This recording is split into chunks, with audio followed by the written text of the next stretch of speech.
Tim pers. Perkenalkan, saya William selaku Ketua Pelaksana Waisak hari ini. Terima kasih atas kehadirannya. Sebelumnya saya mau mengucapkan selamat Hari Raya Waisak. Dan dalam kesempatan ini saya bersama Mbak Daniela Gupta di sini ingin juga menyampaikan selamat, mengucapkan terima kasih ke teman-teman sekalian. Dari teman-teman sekalian, bila ada pertanyaan silakan. Semangat untuk mengembangkan Buddha Dharma, dan semangat itu kita tularkan ke para volunteer panitia untuk melakukan persiapan 2 bulan sebelumnya. Persiapan kita lakukan dari proses mencari volunteer yang punya satu visi yang sama, yaitu mensukseskan Waisak. Seperti itu. Tema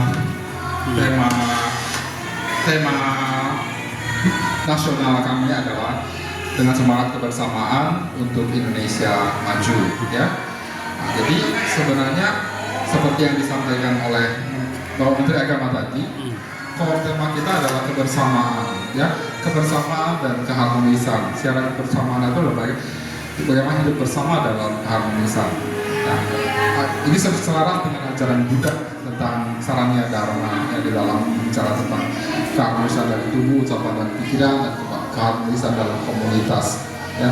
Nah, karena untuk hidup bersama dengan bangsa, dan tadi pertanyaan Bapak dengan dunia, ya, kita bangsa Indonesia saja sudah sangat beragam, ya, apalagi seluruh dunia, ya.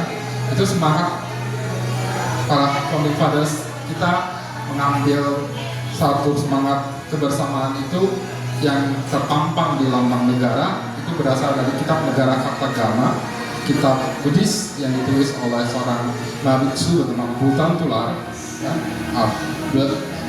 berbunyi Bhinneka Tunggal Ika, dia berbeda-beda tetap satu, ya, seperti yang disampaikan oleh Bapak Menteri tadi, bahwa walaupun berbeda, ya, kita jangan cari perbedaannya, ya, dan juga jangan dipaksakan bersama, ya.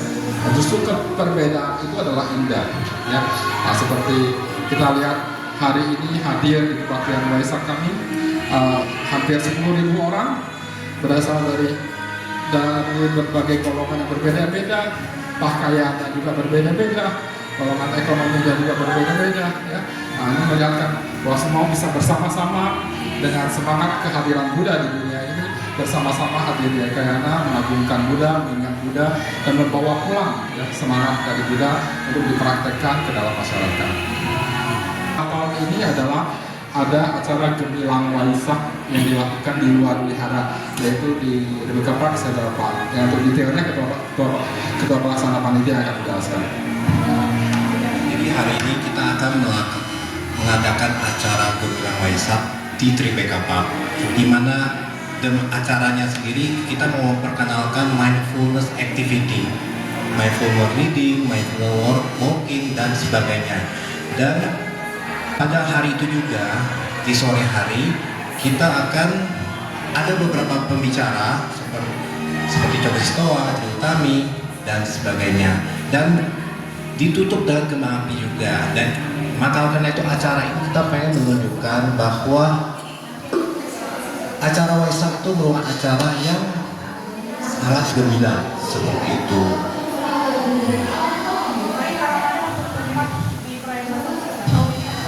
Harapannya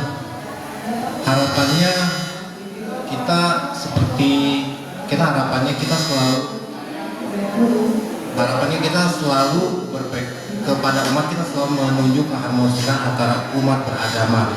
Kita menggunakan momen ini selalu mengingat hari kelahiran Buddha, kemudian momen di mana mengingat ajaran beliau dan mempraktikkan dalam bentuk berbuat hal-hal yang baik dan keharmonisan kesesamaan umat manusia.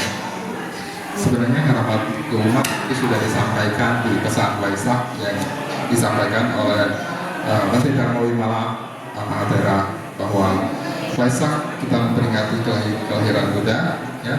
Tapi kita juga harus penting bahwa Buddha secara historis memang lahir mencapai pencerahan dan dikatakan mangkat di India 2600 tahun yang lalu. Tetapi semangat Waisak adalah bagaimana kita juga melahirkan kebudayaan yang dalam diri kita, ya. Karena dalam ajaran Buddha setiap makhluk memiliki kapasitas sebagai Buddha. Bagaimana kita belajar dari Buddha, kemudian juga kita melahirkan, ya, menghadirkan Buddha ke dalam diri kita masing-masing. Jadi semangat Waisak adalah semangat bagaimana kita mengingat bahwa kita harus terus menghadirkan Buddha dalam kehidupan kita, sehari-hari, dalam praktek kita sehari-hari, bukan saja pada saat perayaan atau pada saat Waisak itu sendiri. Ya. Perkembangan teknologi adalah sesuatu hal yang bagus, ya. Saya juga sering mengajar menggunakan teknologi, ya. Bahkan kemarin di ceramah menyarankan bahwa umat harus menggunakan teknologi untuk belajar agama, ya. Bahkan kami juga encourage mereka untuk belajar menggunakan AI, ya, teknologi yang sangat baru. Tetapi teknologi sama halnya seperti berbagai hal, seperti pisau punya fungsi yang berbeda-beda. Jika digunakan dengan baik akan sangat baik, tetapi jika digunakan dengan negatif, ya tentu akan berimbas, ya, ke diri kita. Untuk itu kepada generasi muda kami berharap untuk tidak hanya terlena dengan berbagai teknologi, berbagai hal-hal yang hiburan atau hal-hal negatif saja, tetapi juga harus memanfaatkan teknologi untuk memperkuat keyakinan keagamaannya, yang buat yang beragama Buddha, yang menggunakannya untuk belajar dharma, buat yang adik yang beragama lain menggunakannya untuk memperdalam iman masing-masing. Karena kita lihat di saat ini berbagai tokoh agama juga memanfaatkan teknologi untuk penyiaran agama. Bahkan kita juga dapat menggunakannya sendiri, ya, untuk dengan teknologi AI ini untuk memperdalam kitab suci masing-masing, ya. Nah, ini sesuatu hal yang harus kita tambahkan sehingga ada balancing, ya, antara hiburan, antara games, ya, dan pendalaman iman. Dan tentu tidak terlena hidup dalam dunia maya, ya. Tetap harus terus beribadah, ya, datang memenuhi rumah ibadah masing-masing, ya.